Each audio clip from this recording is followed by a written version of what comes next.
चलिए मंत्र पाठ जी।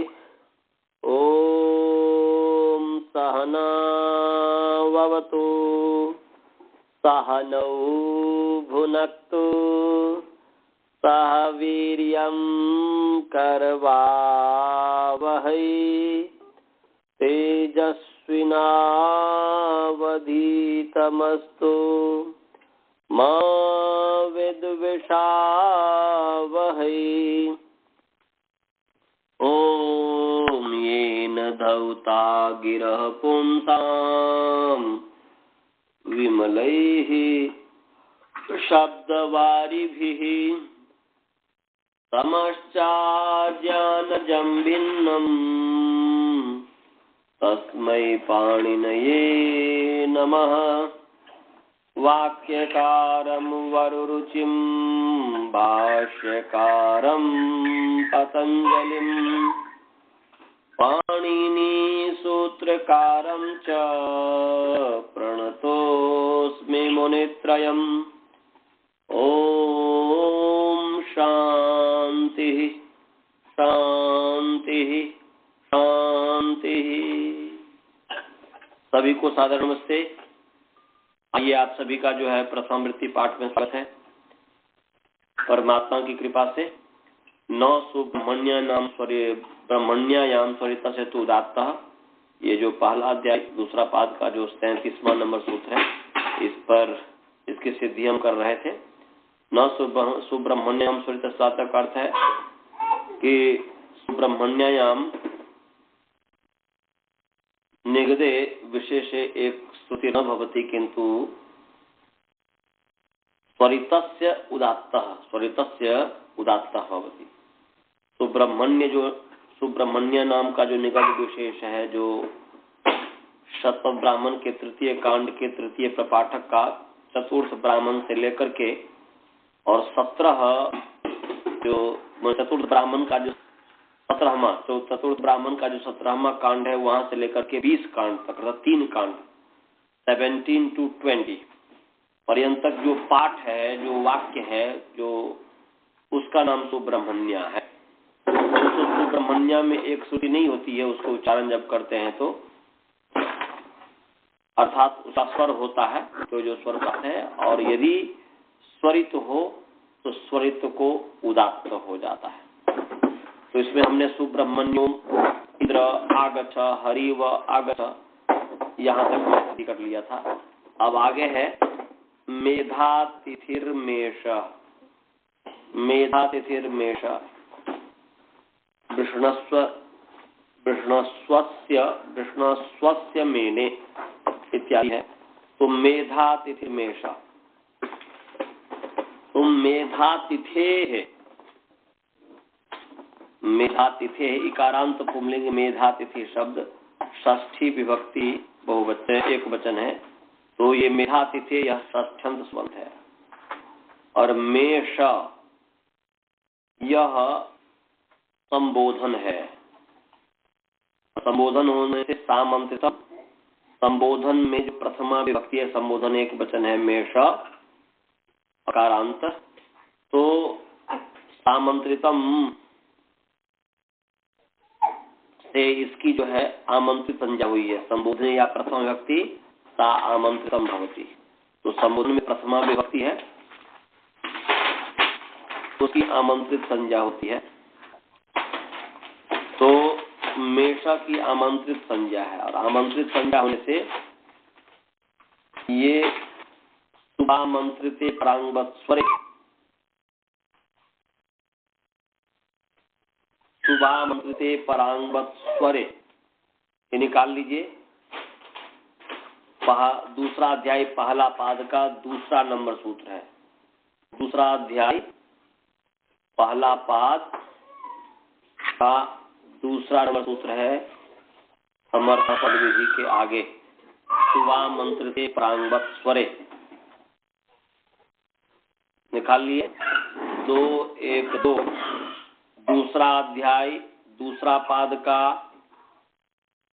दूसरा सूत्र निकाल लीजिए। तो देखिए, शुभामंत्रिते पद से सुप पकारांत पुंलिंग सुप शब्द प्रथमा विभक्ति एक वचन है, और आमंत्रिते अकारांत नपुंसकलिंग आमंत्रित शब्द सप्तमी विभक्ति एक वचन है। परांगवत जो है अव्यय है। स्वरे स्वरे अकारांत पुंलिंग स्वर शब्द सप्तमी विभक्ति एक वचन।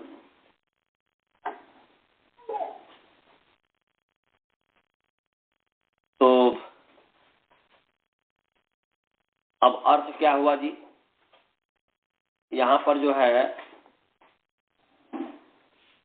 परांगवत जो है, तो परांगवत में जो समास है अंगेन तुल्यम इति अंगवत, तुल्य अर्थ में जो है ये है अंगेन तुल्यम, अंग के समान, वो अंगवत ये अव्यय है। तेन तुल्यम क्रिया चेदवती, तृतीया समस्तादि पद से तुल्यवती प्रत्यय होता है, तो अंगेन तुल्यम अंगवत ये तदितांत है, अव्यय है। और परस्य अंगवत परांगवत, परस्य अंगवत पर के अंग के समान, परांगवत षष्ठी तत्पुरुष समास हो गया। अब सुप है, सुप प्रत्यय है, से प्रत्यय ग्रहणे तदंत ग्रहणम हो जाएगा सुबंतम, ऐसा अर्थ हो गया। तो सुबंतम परांगवत भवति, सुबंतम परांगवत भवति आमंत्रिते परतः स्वरे स्वर विषय, विषय सप्तमी हो गया। स्वर विषय आमंत्रिते परतः सुबंतम परांगवत भवति, अर्थात परस्य अंगवत भवति। समझ गया जी? स्वर विषय स्वरे विषय सुबंतम परस्य अंगवत भवति परांगवत भवति आमंत्रिते परतः। तो यहाँ पर मेधा तिथे है, तिथे है, ये सुबंत है। गुरुकुल ब्रह्मचारी लोग समझ रहे हैं कि नहीं जी? बालबोध जी, श्रवण जी, समझ में आ रहा है? मैं जो बोल रहा हूँ सुनाई दे रही है? समझ रहे हो?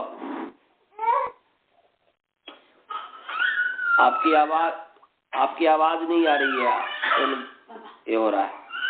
सुनाई दे रहा है? हेलो, सुनाई दे रहा है? और मैं जो बोला हूँ सुबह आमंत्रित परांगवत स्वरे का जो है सुबंत परांगवत भवति आमंत्रित परतः स्वर विषय, समझ में आया अर्थ? सुबंत जो शब्द है वह पर में, सुबंत के बाद में जो होगा उसके समान, पर के अंग के समान कार्य होता है। परांगवत भवति क्या? आमंत्रिते परतः स्वर विषय, ये हमने बताया था। तो यहाँ पर मेधा तिथे ये सुबंत है। म्यूट कर लो, आ रही है पता नहीं क्यों उधर द्वारा। मेधा तिथे ये सुबंत है और मेष जो है ये आमंत्रित है। अभी बताते हैं संबोधन प्रथमा संबोधन है, तो संबोधन में जो प्रथमा विभक्ति है उसकी आमंत्रित संज्ञा, आमंत्रित से आमंत्रित परे है मेष। तो सुबंत जो मेधा तिथे है, इसको पर में जो मेष है उसके अंग के समान कार्य होता है, अर्थात मेष के समान कार्य होगा, अर्थात मेष के समान स्वर वाला माना जाएगा। मेष का जो स्वर होगा वही स्वर मेधा तिथे का होगा। तो मेष का स्वर क्या है जी? आमंत्रितस्य। मैंने पीछे भी बताया था कि आमंत्रितस्य, आमंत्रितस्य जो है ये आद्युदात्त करता है। आमंत्रितस्य आद्युदात्त भवति, तो आमंत्रित जो है आद्युदात्त होता है, अर्थात मेष में जो एकार है, मेष में जो मकार उत्तरवर्ती जो एकार है वह उदात्त हुआ। और अनुदात्तम एक वर्जम, और अनुदात्त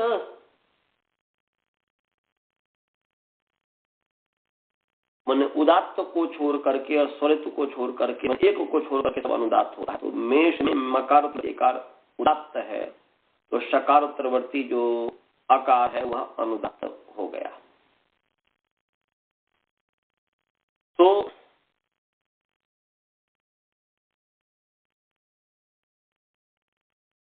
मेधातिथेः मेष,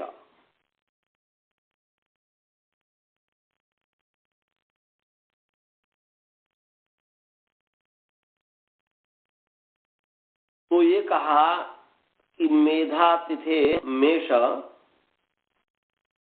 तो मेष में ए उदात्त है तो उसी के समान, पर के अंग के समान, पर के अंग के समान, पर के अवयव को जो स्वर होता है वही मेधातिथे का भी होगा।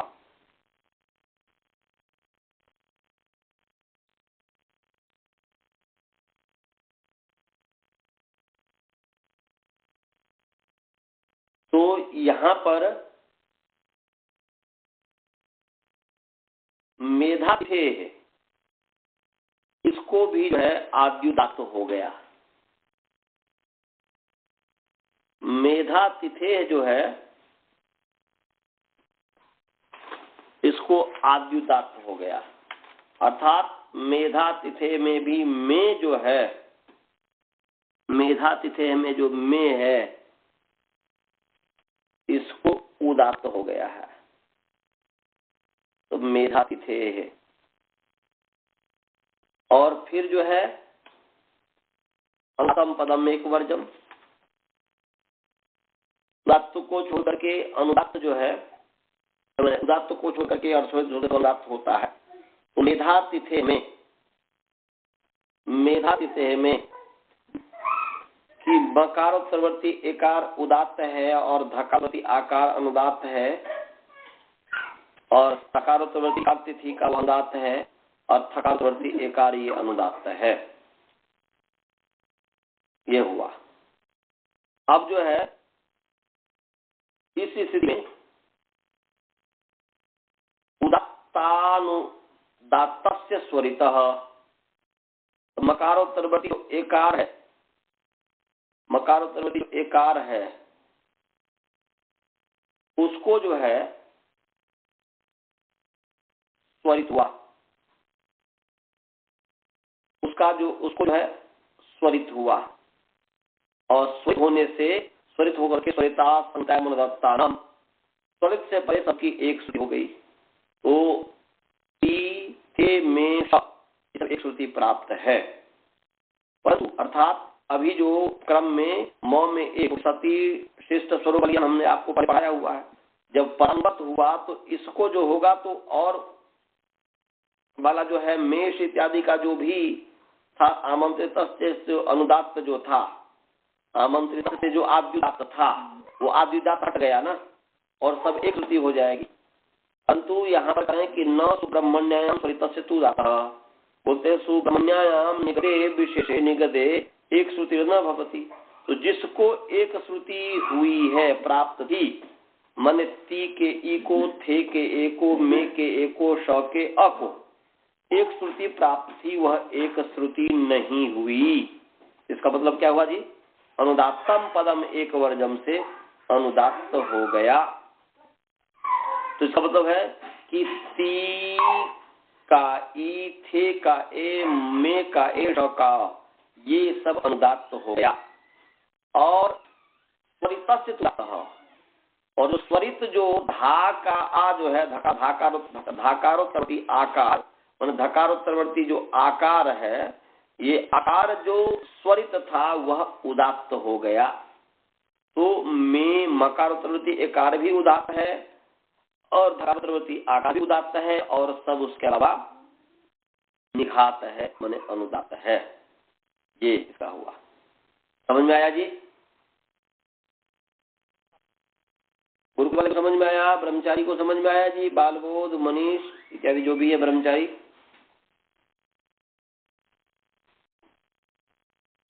खोल के उसको ये करो, मीट खोल दो और बोलो कि समझ में आया कि नहीं। और अनंत जी को, अनंत जी से जुड़े हैं कि नहीं पता नहीं।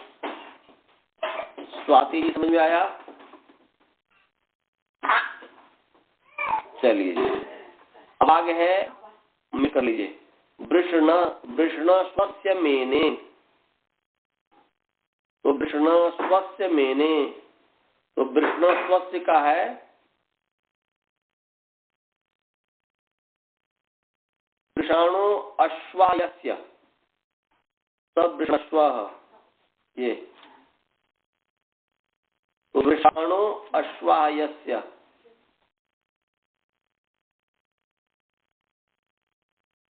वृषण शब्द है, तो वृष वृषाणु वृषाण ऐसा है, तो वृषाण अश्वायस्य, अश्वायस्य सवृषणस्व, जिसके अश्व वृषण हैं उसको वृषणस्व कहेंगे।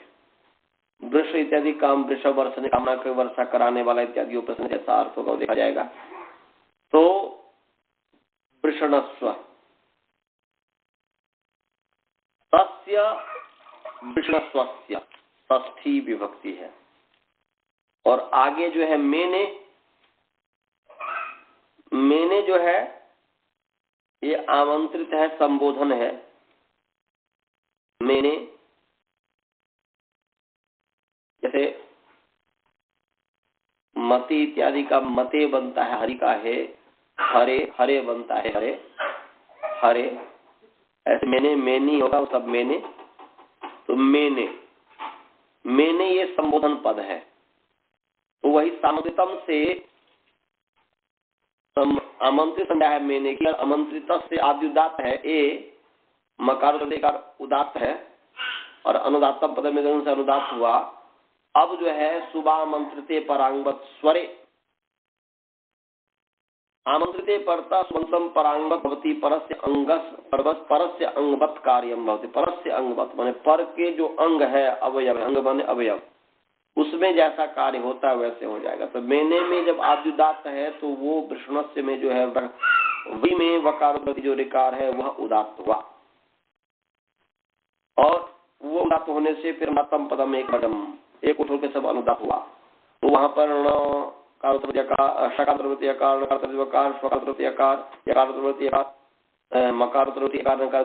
सब जो है अनुदात हुआ। फिर उदात्ता अनुदात से स्वरित, उदात्त से उत्तर अनुदात स्वरित होता है। तो यहाँ पर व्री में री उदात्त है, उससे उत्तर श अनुदात, उसको स्वरित हो गया।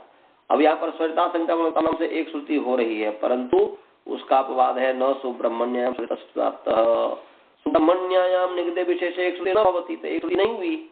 और फिर जो है स्वरित से तू उदात्त भवती, परंतु स्वरित के स्थान पर उदात्त हो जाता है। तो यहाँ पर श जो स्वरित है वह स्वरित होकर के उदात्त हो गया, तो दो उदात्त हुआ, वकारोत्तर शकलवती अकारी अनुदात्त है, उसके अलावा सब जो है अनुदात्त है। समझ गया जी? सभी को समझ में आया? वो पीछे की तरह ही है, इसमें कोई विशेष नहीं है। अब आगे है गौरावस्कंदिन, गौरावस्कंदिन। तो गौरावस्कंदिन ये भी जो है आमंत्रित पद है, संबोधन है। तो आमंत्रित से आद्युदात हुआ, तो औ जो है आद्युदात हो गया, गौ का औ उदात हो गया, और अनुदात्तम पद में सब अनुदात हो गया। फिर उदात्ता अनुदात्त से स्वरित से रकारवृत्ति आकार उदात हुआ, फिर स्वरित हुआ, और फिर जो है यहाँ पर स्वरिता संख्या नाम से एक श्रुति प्राप्त है। तो एक श्रुति भी प्राप्त है और स्वरित भी है। तो वहां पर कह रहे हैं कि नहीं भाई, सुब्रह्मण्य न सुब्रह्मण्याम स्वरित से उदात्त, सुब्रह्मण्याम निगदे, सुब्रह्मण्याम निगदे एक श्रुति न भवती, तो एक श्रुति नहीं होगी, जो प्राप्त था उससे उसका निषेध कर दिया। और फिर कह रहे हैं स्वरित से स्थाने तो उदात्त भवती, जो स्वरित है उसके स्थान पर उदात्त हो गया। तो गौरावस्किंदन, गौरावस्कंदिन, तो गौरावस्कंदिन में गौ में अ उदात्त है, रेफोत्तरवृत्ति आकार उदात्त है, और सब अनुदात्त है। समझ में आया जी? आगे है अहल्या जारा, अहल्यायै जारा, तो अहल्यायै जारा, तो अहल्यायै जारा हो गया संबोधन। तो आमंत्रितम से जो है जकारोत्पत्ति अकार आदि उदात्त है और अनुदात्तम पदम एक बार जम से अनुदात्त, परंतु शुभामंत्रिते परांगत स्वरे, परांगत स्वर होता है आमंत्रित के पर रहते, तो अ हो गया उदात्त और हकारोत्पत्ति जो स्वरित है और जो आगे अनुदात्त है उसको एक श्रुति प्राप्त है, और स्वरित है तो फिर ये करें कि नहीं न सुब्रह्मण्याम स्वरित उदात्त सुब्रह्मण्याम निगते एक श्रुति न भवती, एक श्रुति नहीं होती है, स्वरित से तो उदात्त भवती, परंतु स्वरित के स्थान में तो उदात्त होता है, तो वह उदात्त हो गया। तो अहल्यायै में अ है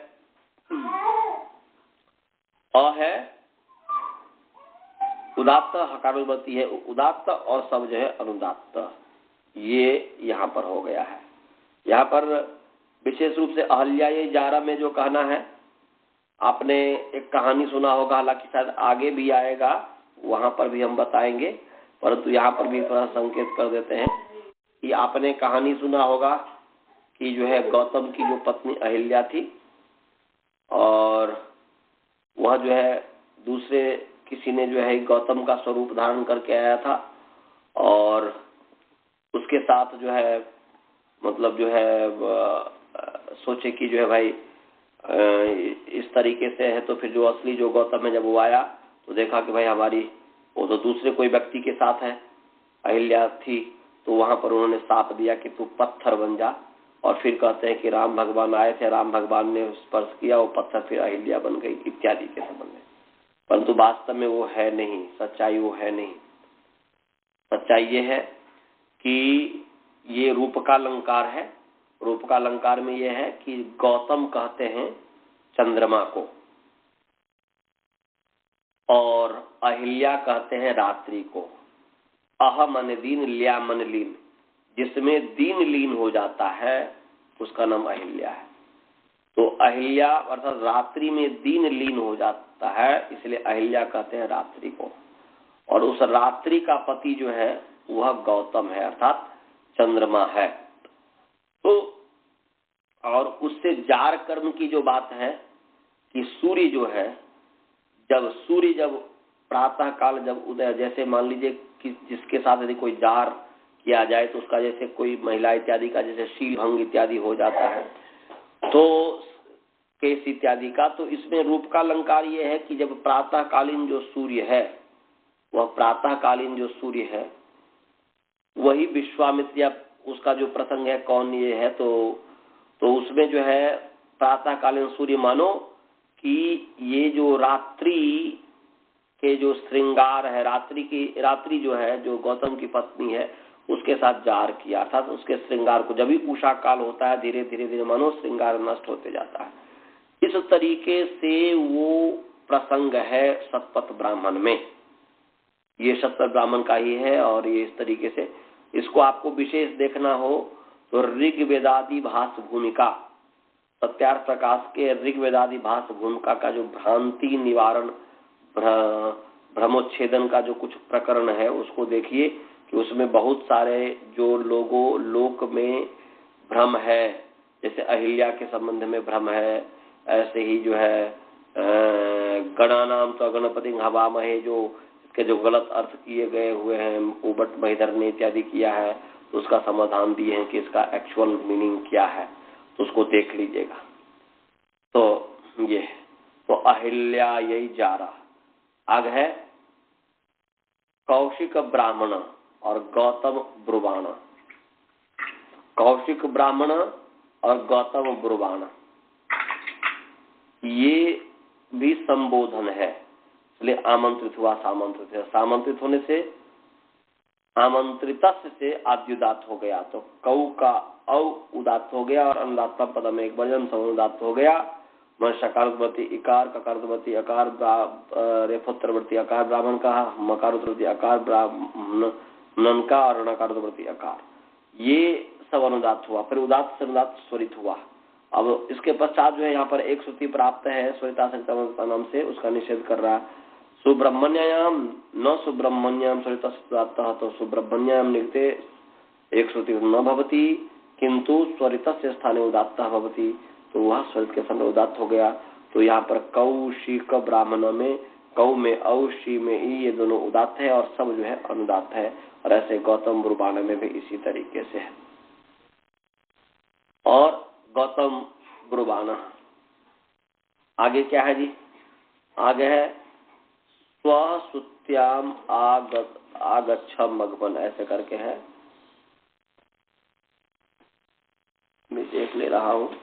और गौतम ब्रुबाण स्व सुत्याम आगच्छ मघवन, ऐसा है।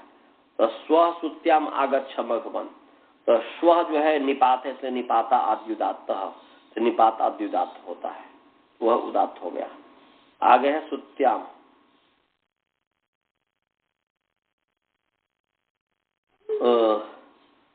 सुत्याम, सुत्याम, यहाँ पर सुत्याम जो है सुई धातु है, सुत्याम जो है सुई धातु है और सुई अभिशवे, और इस सुई धातु से कैप प्रत्यय हुआ है। वह कैप करने वाला जो है संज्ञायाम माने 3-3 जो 69 नंबर सूत्र है, सॉरी 3-3 जो है 99 नंबर सूत्र है। संज्ञायाम समज निपत निषद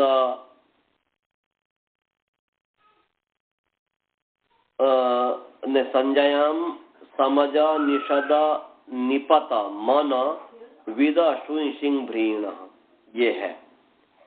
माने संज्ञायाम समज निषद निपत मन विद सुई सिंह भ्रीण, ये सूत्र है, निकाल लीजिए। 3-3-99 तीसरा अध्याय तीसरा पाद का 99 सूत्र है। संज्ञायाम समज निषद निपत मन विद सुई सिंह भ्रीण, सुई सिंह भ्रीण, निकालिए। संज्ञायाम समज निषद निपत मन विद सुई सिंह भ्रीण, निकालिए जी।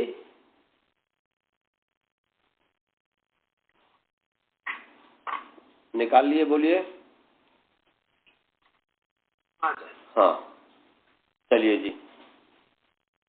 संज्ञायाम आकारांत स्त्रीलिंग संज्ञा शब्द सप्तमी व्यक्ति एक वचन है, और समज निषद निपत मद निपत मन विद सुई भ्रीण, तो नकारांत पुंलिंग समज निषद निपत मन विद सुई भ्रीण शब्द प्रथम पंचमी विभक्ति एक वचन। समास है समजश्च समजश्च निषदश्च निपतश्च मनश्च विदश्च सुईच शींच भ्रीच इणच इति समज निषद निपत मन विद सुई सिंह भ्रीण, भ्रीण भ्रीण पंचमी भ्रीण, तस्मात् संज्ञाया तस्मात् समज निषद निपत मन विद सुई सिंह भ्रीण, ये समाहार द्वंद्व समास हो गया। और इसके ऊपर जो ब्रज यजुर भावे क्यप, इससे क्यप की अनुवृत्ति आ रही है। और साथ साथ जो है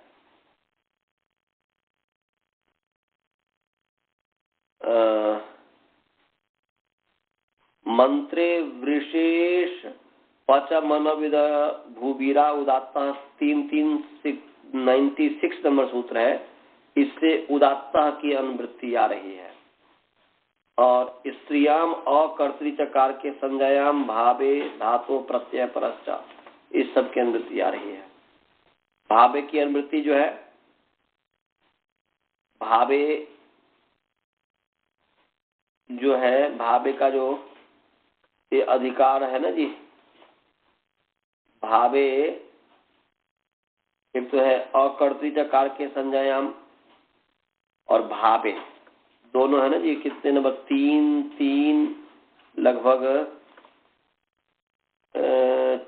कितने हैं जी? 19। हाँ 3 हाँ, ये अकर्तृकार के भावे मन भावे ऊपर है 3 18 और 3 19 जो है अकर्तृकार के भावे संज्ञायाम। तो भावे की भी अनुवृत्ति जो है अकर्तृकार के संज्ञायाम। भावे का अधिकार जो है 3 112 सूत्र तक है, अकर्तृकार के संज्ञायाम जो है इसका भी तीसरा अध्याय 3 का 112 नंबर सूत्र तक है। तो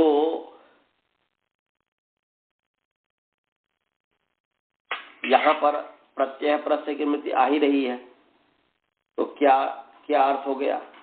अर्थ बन गया कि संज्ञायाम विषये कर्तृभिन्ने कारके च, संज्ञायाम विषये कर्तृभिन्ने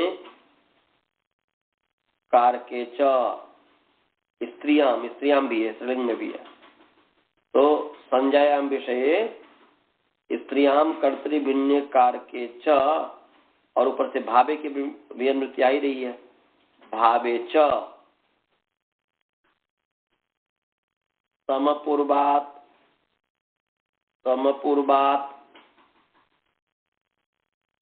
अज धातु, सम में समपूर्वक अज धातु है, समपूर्वात अज धातु, निपूर्वात शद धातु, निपूर्वात पद धातु, मन धातु, विद धातु, शुई धातु, शिंग धातु, भ्री धातु, ऋण धातु च परः क्यप प्रत्ययो भवति, ऐसा हुआ। अर्थात संज्ञायाम विषये स्त्रियाम कर्तृभिन्ने कारके भावे च समज निषद निपत मन विद शुई शिंग भ्री ऋण धातोः परः क्या प्रत्ययो भवति, और सच उदात्तः भवति, तो उदात्त की अनुवृत्ति आ रही है। तो क्या प्रत्ययो भवति और सच माने सच क्या प्रत्यय उदात्त भवति, वह जो कैप जो है उदात्त होता है। ये कहा माने सम पूर्वक धातु से परे, नी पूर्वक शब्द धातु से परे, नी पूर्वक पद धातु से परे, मन से परे, मन धातु से परे, विद धातु से परे, शुई धातु से परे, शिंग धातु से परे और भ्री धातु से परे, इन धातु से परे, संज्ञा विषय में कर्ता भिन्न कारक में, स्त्रीलिंग में कर्ता भिन्न कारक में और भाव में क्या प्रत्यय होता है। तो यहाँ पर शुई धातु है, शुई धातु से यहाँ पर क्या प्रत्यय हुआ है, शुई धातु से क्या प्रत्यय हुआ है और वह कैप जो है उदात्त होता है। तो सुत्याम तो शुई धातु है, उससे कैप हुआ और कैप होकर के कैप को उदात्त हो गया। तो उदात्त हो गया। अब इसके बाद जो है धात्वादेश, धातु का आदि जो है उदात्त होता, धातु का आदि सकार होता है, सकार को सकार होता है, सु हो गया, अनुमान तो सु है, स को स हो गया है, तो सु और य। अब इस स्थिति में सु य, इस स्थिति में ह्रस्व से पिति कृतितुक, पित्त और कृत के प्रति ह्रस्वांत जो धातु है उसको तुक आगम होता है, उसका अंतावय तुक होता है। तो यहाँ पर जो है कैप जो है पित्त कृत है, पित्त है और कृत है, तो पित्त कृत प्रत्यय है, कैप परे है, तो ह्रस्वांत जो धातु है सु, उसका अंतावय तुक हो गया। तो सु तुक य, अनुबंध लोग सु आधा त य, सुत्य और टाप आ गया, अदर टाप से टाप स्त्रीलिंग में कहा है, अदर टाप हो गया, आकाश दीर्घ से दूर हो गया, दीर्घ हो गया, सुत्या बना। असुत्या का आगे अम आ गया और अमी पूर्व से पूर्व रूप हो गया, तो सुत्या और अम से सुत्याम बन गया। तो अब यहाँ पर जो है ये, अब यहाँ पर जो स्वर सिद्धि जो है, तो सुत्याम में आ उदात्त, सुत्याम में य जो है उदात्त है, सुत्य में य उदात्त है, और उदात्त होने से अनुदात्त पद में और उसको छूके से अनुदात्त हो गया। अब सुत्य में अ और टाप का आ, तो उदात्त और आ जो है, आ टाप का जो आ है, टाप का जो आ है, टाप डाप चाप, तो आ ये पित है तो अनुदात्त, तो सुपित अनुदात्त, सुप और पित अनुदात्त होते हैं तो अनुदात्त है। अब उदात्त के साथ अनुदात्त का उदात्त अनुदात्त उदात्तेन सर्वदात्त से एकादेश उदात्त भवति, उदात्ते मने न उदात्त उदात्तेन एकादेश चकार के है ना जी, उदात्त के साथ उन्हें उदात्तन, ठीक है, उदात्ते उदात्तेनो उदात्तेनो उदात्तादेश, क्या सूत्र है जी? उदात्ते अष्टम अध्याय का चतुर्थ पाद का सूत्र है ना जी। उदात्त के साथ अनुदात्त जो है उसकी एक श्रुति होती है। अष्टम अध्याय चतुर्थ पाद जो है, तो उदात्तेन सह अनुदात्तस्य उदात्तेन सह अनुदात्तस्य एकादेश एक श्रुति भवति, उसका ये अर्थ है। तो वो जो सूत्र है उदात्त अनुदात्त स्वरित है, और अनुदात्त स्वरित है। ये कहाँ का सूत्र है? उदात्तेन उदात्तादेश, उदात्तेन उदात्त, उदात्तेन स ऊपर से अनुदात्त की अनुवृत्ति आ रही है, उसके साथ उदात्तेन उदात्तादेश ऐसे करके, उदात्तेन सह अनुदात्तस्य एकादेश उदात्त भवति, ये उसका अर्थ है। तो यहाँ पर उदात्त है, य का जो आ है वह, क्योंकि य कार तो आकार उदात्त है और आ अनुदात्त है, तो उदात्त के साथ अनुदात्त का जो एकादेश हुआ अकर्ष दीर्घ, वह उदात्त हुआ। तो या जो है वह उदात्त है, या जो है उदात्त है।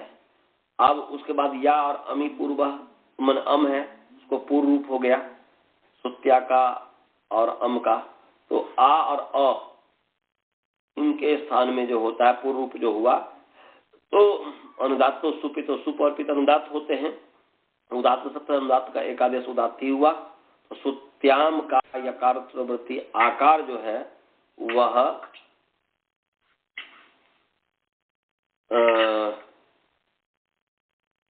आकार हुआ। फिर अनुदात्तम पदम एक वर्जम,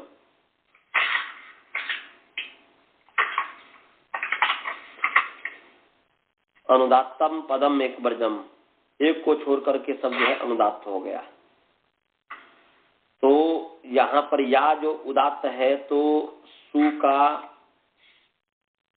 का सकार प्रवृत्ति आकार वह अनुदात्त हो गया।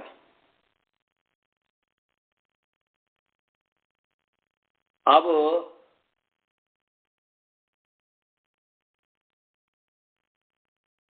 तो सु त्या का सु अनुदात्त हो गया,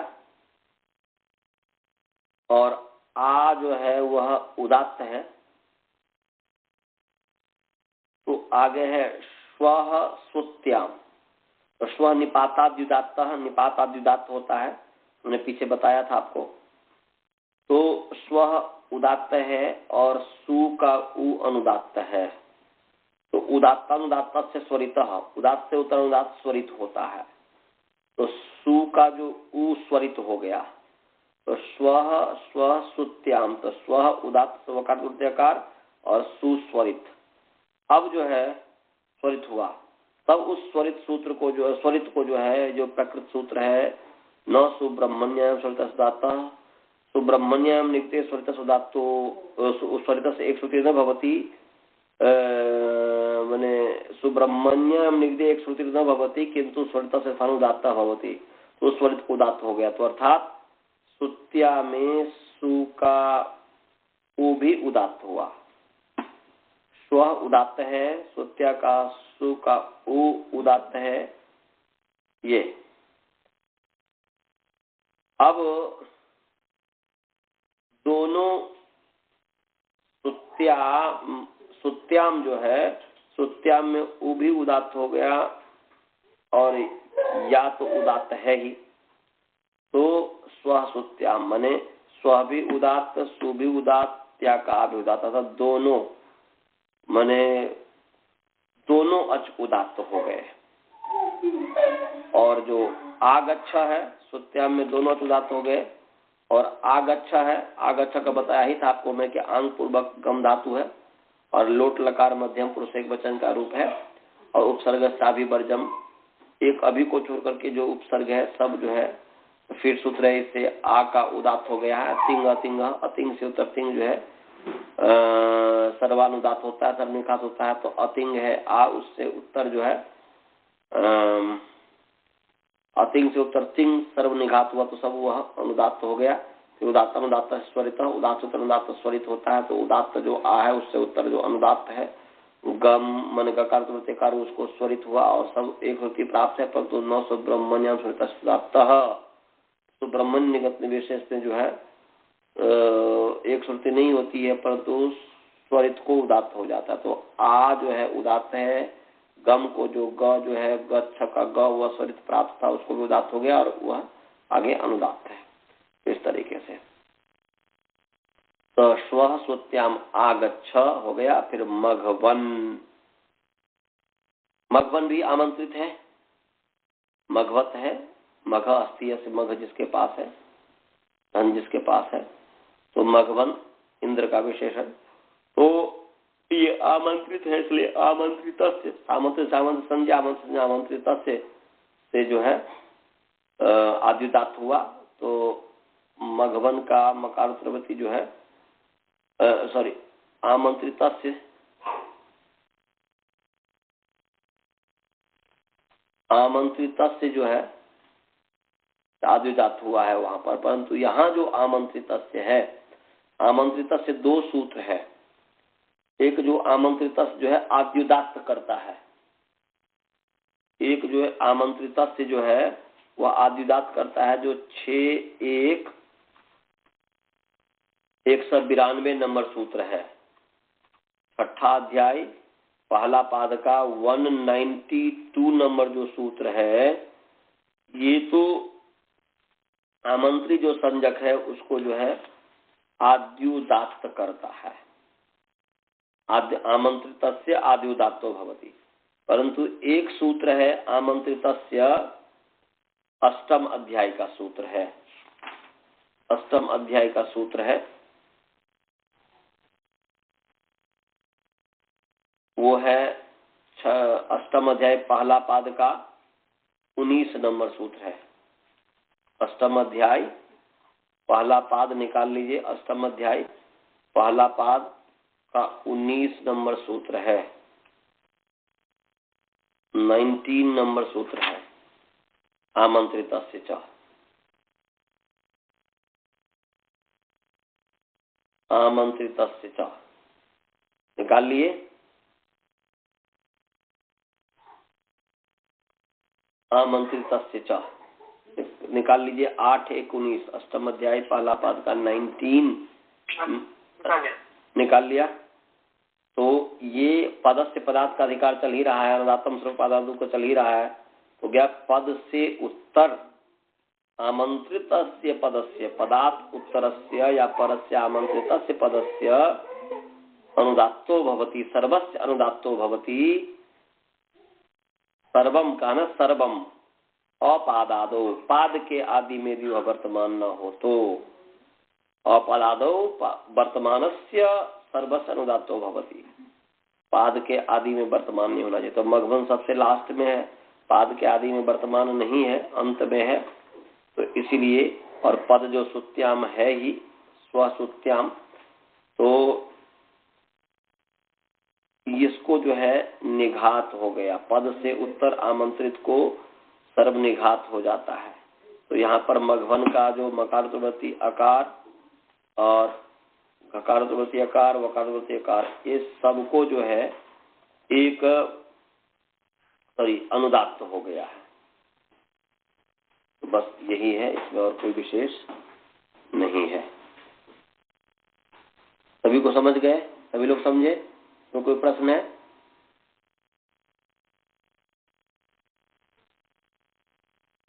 हाँ जी,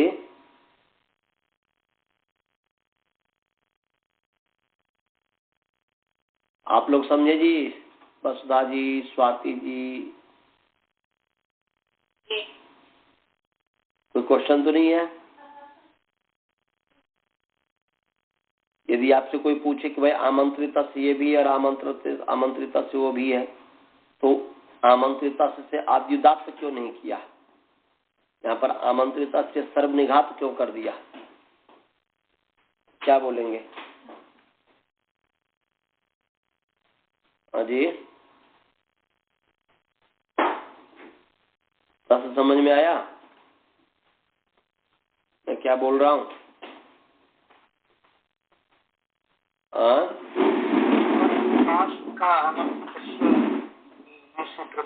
एक तो आमंत्रिता से 6:192 है आमंत्रित, और एक कहता कि आमंत्रित आदि उदात्त भवति। ये तो एक कह रहा कि आमंत्रित जो संज्ञक होगा उसके आदि को उदात्त होता है, और वहां पर आमंत्रित से है वह अनुदात्त करता है। दोनों में अंतर ये है कि एक तो पद से उत्तर आमंत्रित को आदिदात करता है, पद से उत्तर, और यहाँ पर पद की अपेक्षा नहीं है, सीधे कह रहा है कि आमंत्रित को उपाद के आदि में वर्तमान नहीं होना चाहिए। तो ये आमंत्रित छठा अध्याय पहला पाद का जो है 192 सूत्र है, तो केवल आमंत्रित जो संजक है संबोधन वह आद्युदात्त होता है, और वो कह रहा है कि पद से उत्तर यदि वह आमंत्रित संजक होगा, पद से उत्तर होगा और पाद के आदि में वर्तमान नहीं होगा, तो उसको सर्वनिघात होता है। तो वहां पर पद से उत्तर है, अन्य जितने भी स्वतंत्र पद है वह आमंत्रित संबोधन उसमें तो आद्युदात ही होगा। जब अलग से स्वतंत्र रूप से संबोधन, जैसे मेधा तिथे हमेशा इत्यादि जो किया, और ये पाद के आदि में वर्तमान नहीं है, इस चीज को देखना है, तो इसमें कोई विशेष बात नहीं है। इसके बाद जो है आगे है ये न सुब्रह्मण्यम स्वरितस्तः, ये हो गया। अब आगे है देव ब्रह्मणोर अनुदात्त, और इसमें स्वरित की अनुवृत्ति आ रही है, देव ब्रह्मणोर अनुदात्त। ये कह रहा है देव ब्रह्मणो हो, देव ब्रह्मणो हो,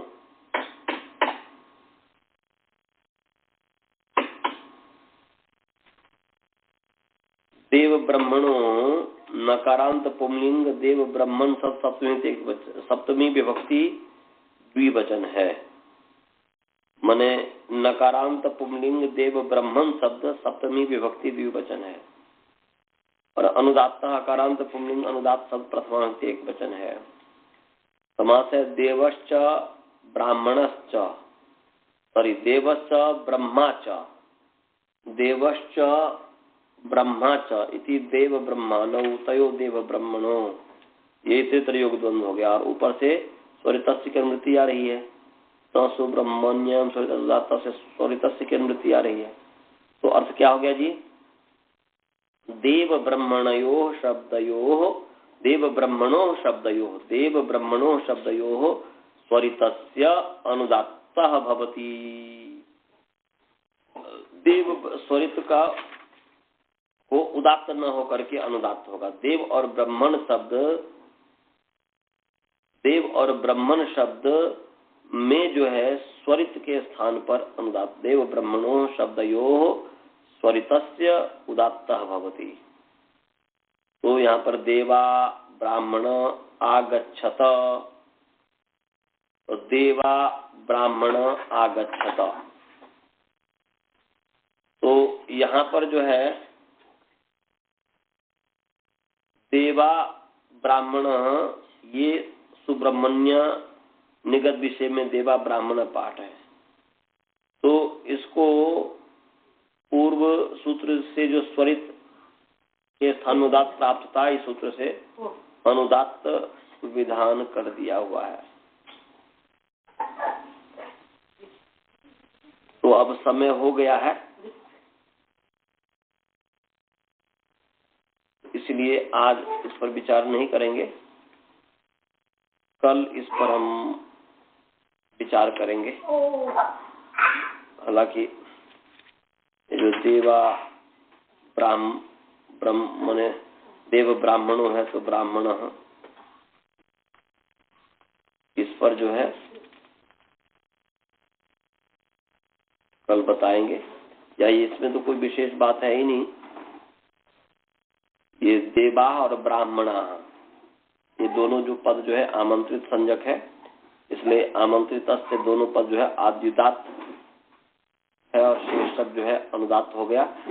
और अर्थात देव में ए उदात्त है, ब्राह्मण में रेफत्र ब्र का रह का उदात्त है, उदात्त हुआ, और शेष शब्द अनुदात्त हो गया, माने वा का आ अनुदात्त हो गया। और ब्राह्मण में ब्रह्माण में मकारांतवर्ती यकार नकारांतवर्ती यकार ये अनुदात्त हो गया।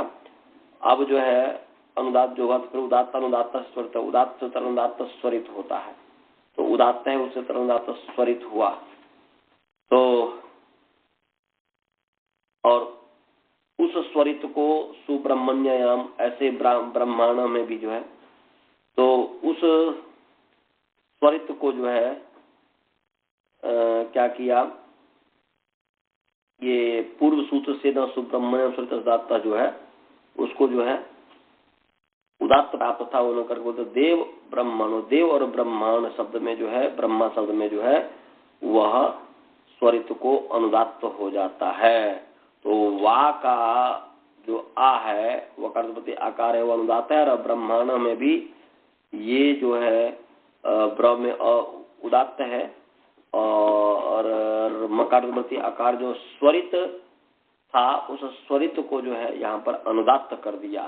तो मकारवर्ती आकार भी अनुदात्त है, नकारवर्ती आकार भी अनुदात्त है।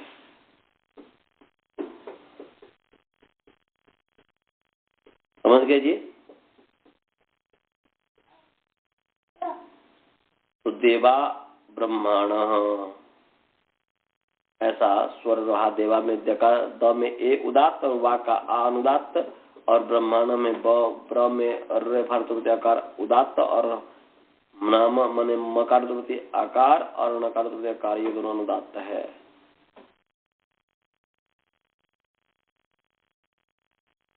अब इसमें जो है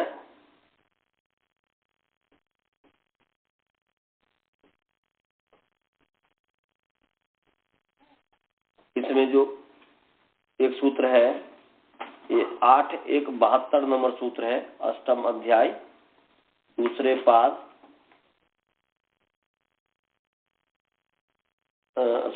अष्टम अध्याय पहला पाद का जो है 72 नंबर सूत्र है, 72 नंबर सूत्र है,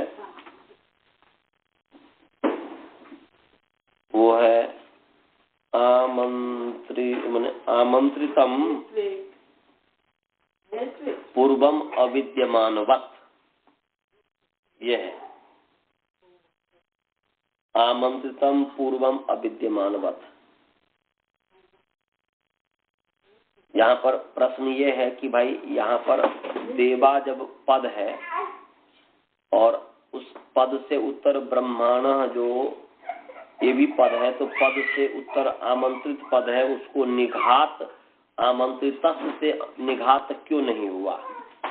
आमंत्रित जो है अष्टम अध्याय का, उससे सर्वनिघात क्यों नहीं हुआ? तो उसका उत्तर है कि आमंत्रितम पूर्वम अविद्यमानवत् भवति। बोलते आमंत्रितम अकारांत नपुंसकलिंग आमंत्रित प्रथमांत एक वचन है, पूर्वम सर्वनाम नपुंसकलिंग पूर्व प्रथमांत एक वचन है, अविद्यमान बस अव्यय है। अविद्यमान बस न विद्यमानम अविद्यमानम नहीं तत्पुरुष समास, और अविद्यमान तुल्यम अविद्यमान, अविद्यमान के समान अविद्यमान बस होता है। पदस्य का अनुवृत्ति आ रही है, तो क्या हो गया जी? आमंत्रितम पदम पूर्वम अविद्यमानवत भवति, अर्थात तस्मिन् सति यस् कार्यम प्राप्नोति तत्र न भवति। तो यहाँ पर पूर्वम आमंत्रितम, तो पूर्व में जो देव आमंत्रित है वह अविद्यमान के समान होता है, न के बराबर होता है। तो पूर्व जो अविद्यमान है वो न के आमंत्रित जो अविद्यमान के बराबर हुआ, न के समान हुआ, अर्थात उस आमंत्रित को मान करके जो कार्य प्राप्त हो रहा था वे कार्य नहीं हुआ। अविद्यमान न सब पद से उत्तर, तो अविद्यमान के समान न है तो पद मिला ही नहीं, ना के समान है इसलिए पद मिला ही नहीं, इसलिए ब्रह्मांड जो है इसको आमंत्रित से पद से उत्तर जो सर्वनिघात वो न होकर के आमंत्रित से आद्युदात हुआ है, और आद्युदात होने से उसको फिर जो है अनुदात्तम पदम एक वर्जम उदात्तम उदात्त स्वरित, और फिर जो है उसको देव ब्राह्मण उदात्त, देव और ब्राह्मण शब्द को जो है अनुदात्त होता है स्वरित को। यह हो गया इस तरीके से। समझ में आया जी? समय हो गया। कोई प्रश्न हो तो पूछिए, नहीं तो मंत्र पाठ करते हैं। मंत्र पाठ करें। ओम पूर्णमदः पूर्णमिदं पूर्णात् पूर्णमुदच्यते पूर्णस्य पूर्णमादाय पूर्णमेवावशिष्यते। ओम शांति शांति शांति। चलिए जी, नमस्ते नमस्ते नमस्ते।